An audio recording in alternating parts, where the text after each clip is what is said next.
let's start off in the AFC East. Last year, the New England Patriots won the AFC East with a 12-4 record. Buffalo Bills was 10-6. Jets was 7-9. Miami Dolphins 5-11. What are your expectations for each team in this division? Let's go. First of all, I'm gonna keep it real short and simple. And I want to, because I'm so excited for the NFL tomorrow, man. Now we about to talk football back, baby. That's what we gonna do. But I think for the expectation of the Patriots is Cam Newton moment. Can he lead this team and keep the winning culture alive in New England? Because believe it or not, people thought that when Brady leaves, the Patriots is going to be horrible. But can Cam Newton lead this team to the NFC? And my expectation for the Buffalo Bills, Josh Allen, you have a number one option. You have the number one option in the NFL, like one of the top receivers in Stephon Diggs. It's time for you to show up. It's time to live your moment, man. For the Jets, I try to be smooth, though, because they traded Jamal Adams, and that was controversial. I'm like, wow, y'all swapped them out quick. I think this is Darnold moment, too. Like, if you're a quarterback that can play in this NFL, you need to come in this NFL and show it. Like, this is their moment to probably actually surprise a couple teams because they have a nice setup, but time will tell. And the last one, Dolphins. Now, I saved them for last because you did say that Tua Tagovailoa is going to have a better career than Joe Burrow. Yes, I did. Said that. I did. Now, old man Ryan Fitzpatrick won the starting job for Miami. So he's going to be starting against the Patriots this Sunday. Yeah. Now, for him, I think that's still the best decision because you don't know you want to mold Tua in. But I think they're in position that I think build now and win later. They in that type of situation. But that's my expectation for the AFC East, though. Okay, let me start out with the Miami Dolphins, where you ended at. I think the Miami Dolphins are heading in the right direction with Brian Flores as their head coach.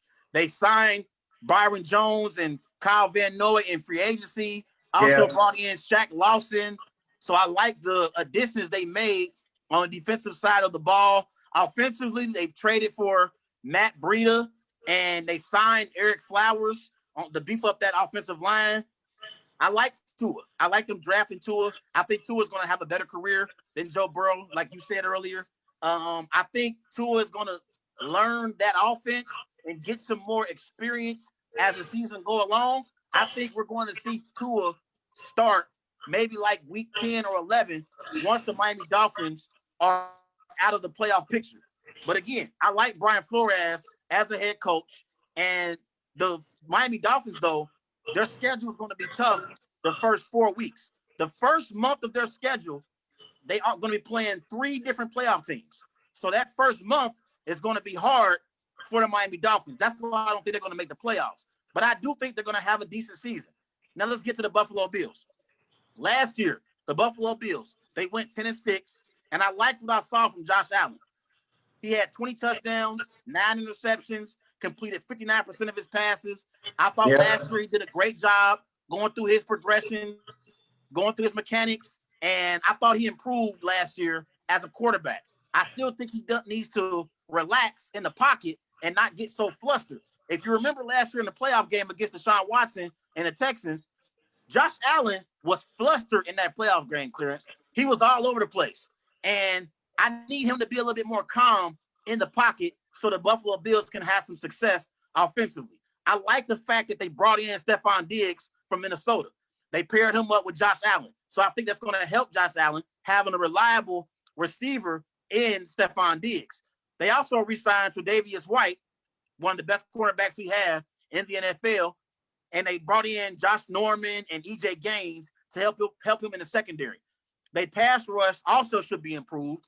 They signed Mario Addison in free agency. They drafted A.J. Epinesa. So I think they're going to do a great job defensively like they did last year and hold teams, under 20 points per game. And if you can do that, you have a chance to win many football games. I also like Sean McDermott as a head coach. I think he's one of the most underrated coaches we have in the NFL. I think the Buffalo Bills are going to have a nice season, and they'll be competing for a playoff spot, in the AFC. Now, when it gets to the New England Patriots, I believe the New England Patriots, bringing in Cam Newton, they're going to be at the top of the AFC East. I like the signing of Cam Newton, and I believe that the New England Patriots should be the favorites in the AFC East because they have Bill Belichick. Bill Belichick is the greatest coach we have in NFL history. Make no mistake about it. Now him being teamed up with Cam Newton, and there are reports out of New England, Clarence, that everyone has positive things to say about Cam Newton. Everyone. They're all saying positive things about him. So I think Cam Newton is going to rejuvenate his career, and I think he's going to prove to all those doubters out there he deserves to not only be a legitimate starter in the NFL, he's a quarterback that can lead his team to the playoffs. I don't like the fact that the Patriots have 8 players who opted out. Dante Hightower, Patrick Chung on the defensive side of the ball. I don't like that those players opted out, but I still think the Patriots should be the favorites in the AFC East. The biggest question for them is going to be, can they overcome all of the players that opted out? Can they overcome those losses? We'll see if they can. And the New York Jets, they're being led by Adam Gase. Don't even get me started with them. So I'm not even going to waste time talking about the Jets. I know you saved it for last, man. You saved it for last. So who wins the AFC East? Man, look, I've been saying this all year. The Buffalo Bills winning the AFC East because they're the most balanced team in the AFC East on both sides of the ball. And I believe in a coach like Sean McDermott because he brings a nice foundation to Buffalo. And, you know, Buffalo, they have some loyalty fans. They love them. When Stephon Diggs got there, they even named a burger after him. A burger. Like, and it shows you the lore of the Bills, man. I think it's going to be a tight race throughout the entire season. I think once we get to December, I think the Patriots are going to separate themselves from the Bills. I think the Patriots will win the AFC East with the record of like 10-6, and the Bills will finish at like 9-7. I think the Bills have a shot at a wild card spot, but I think I'm going to give the Patriots the edge over the Bills because I believe in Cam Newton and Bill Belichick over Josh Allen and Sean McDermott. So I'm going to give a slight edge to the New England Patriots, but it's going to be a battle between the Patriots and the Bills. I think the Dolphins finished third in the AFC East. I think the Jets finished last. It's going to be a very interesting one. But for Buffalo, this would be their first AFC East title since 1995. I'm expecting them to bring it home, bring it to Buffalo, man. Let's go down to the South. Let's talk about the AFC South. Last year, the AFC South was led by the Houston Texans with the 10-6 record. The Tennessee Titans went 9-7, Colts 7-9, Jags 7-10. What's your expectations for each team in this division?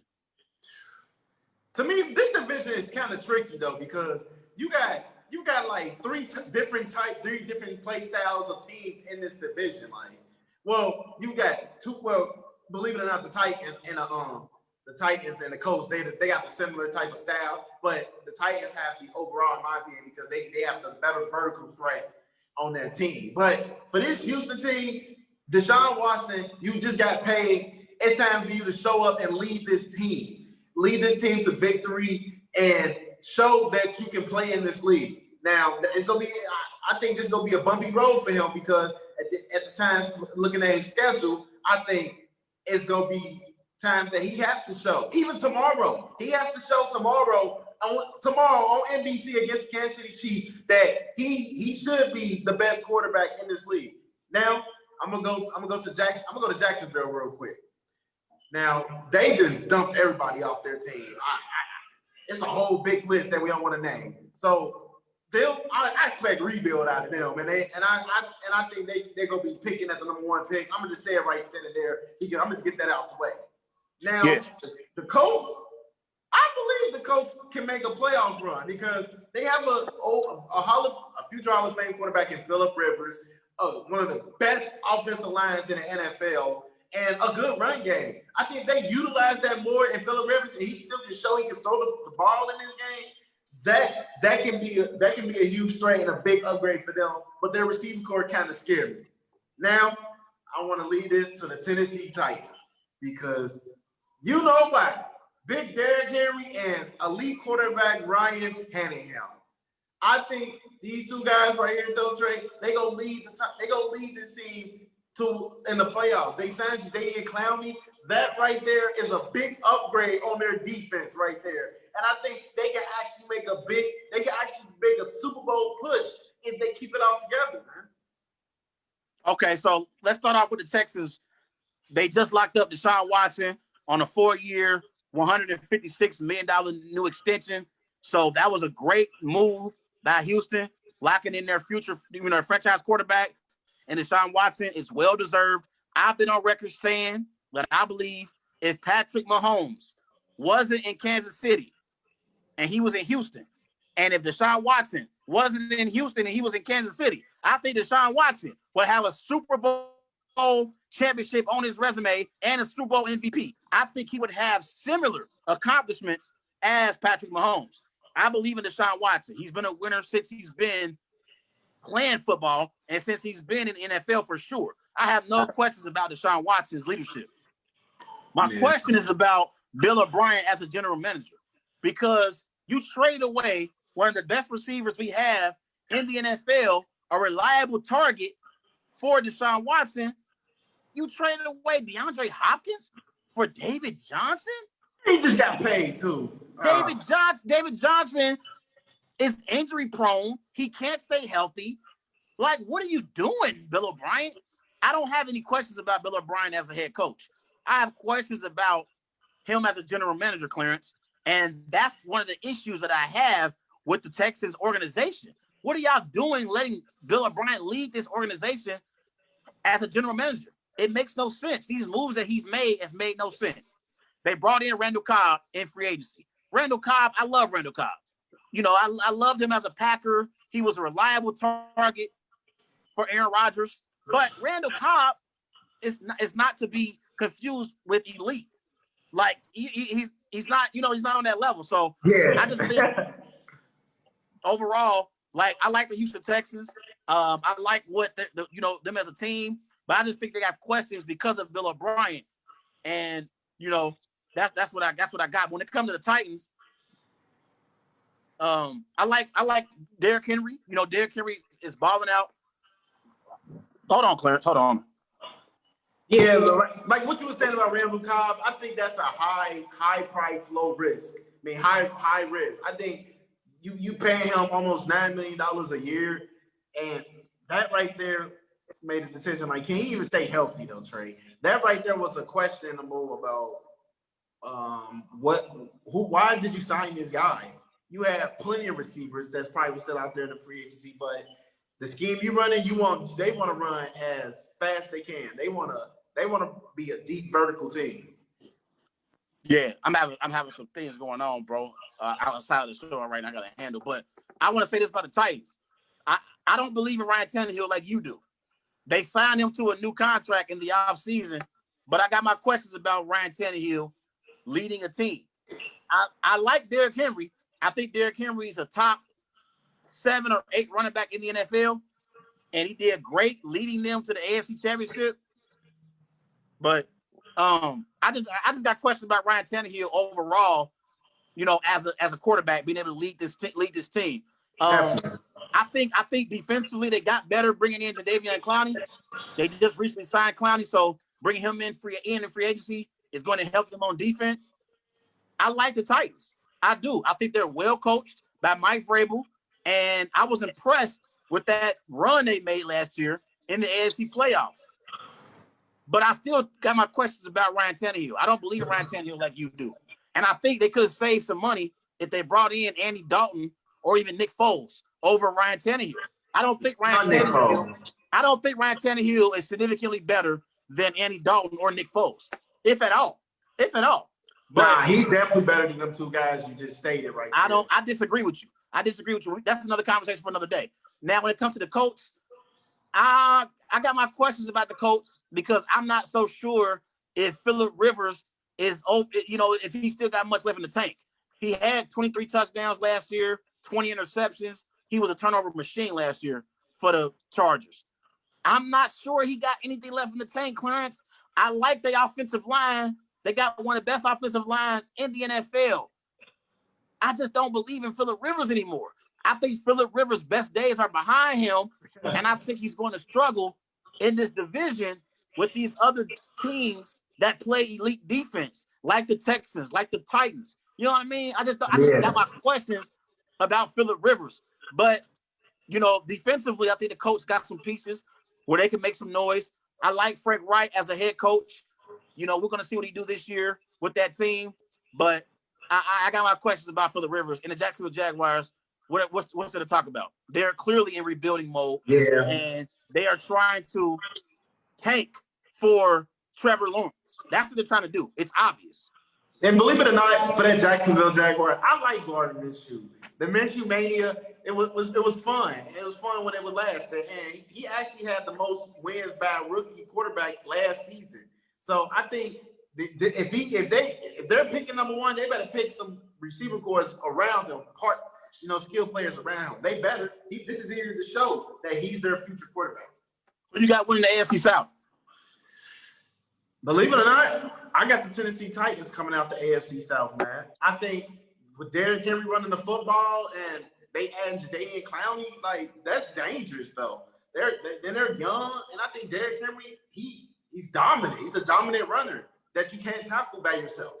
I got the Tennessee Titans. I've been going back and forth between the Titans and the Texans. I'm going to give the slight edge to the Texans because I believe in Deshaun Watson. I believe in Deshaun Watson, Clarence. I really, really do. I don't believe in Bill O'Brien in that organization, but I like Bill O'Brien as a head coach. I don't think he's a bad head coach. And I think Deshaun Watson is going to carry the Houston Texans to the top of the AFC South. I think the Texans are going to win the AFC South with a record of like 10-6, like they had last year. They'll be like 9-7 or 10-6, and I think the Titans are going to be right behind them in that division. I think it's going to be a tight race, just like the AFC East. I think it's going to come down to the last 2 or 3 games of the season. But I'm going to take Deshaun Watson over Ryan Tannehill every day of the week and twice on Sundays. So I believe in Deshaun Watson. I got the Texans winning the AFC South in a close race. Let's move on to the AFC West. The Chiefs won the division last year with a 12-4 record. Broncos went 7-9. Raiders went 7-9. Chargers went 5-11. Give me your expectations for each team in this division. I don't really have that much expectation for this division, to be honest, because this division is like, who is the second team that's going to show up? Who's the second best team in this division? Like, we already know what we going to get from Patrick Mahomes. We know what they're going to bring to the table. We know what they're about. They're dominant. And you want to see who can step up and beat this Chiefs team in this division for this year. Remember, when Mahomes was starting, the Chargers defeated him with Phillip Rivers.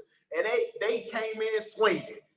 For this Raiders team, they just revamped their whole defense, and they added some weapons for the draft and signings. So I obviously had the Oakland Raiders like up there. But for the Broncos, unfortunately, they just lost Von Miller for the year with an ankle injury on the last day of practice. I think right here I think their defense is going to hurt a lot, but their offense is very bright. The offense is very bright, and they got a great future behind them, though. But for the Chiefs, they're going to keep rolling, man. They're going to keep rolling. I don't have no expectation for them. Play defense, I guess. That's how I'm feeling like for them.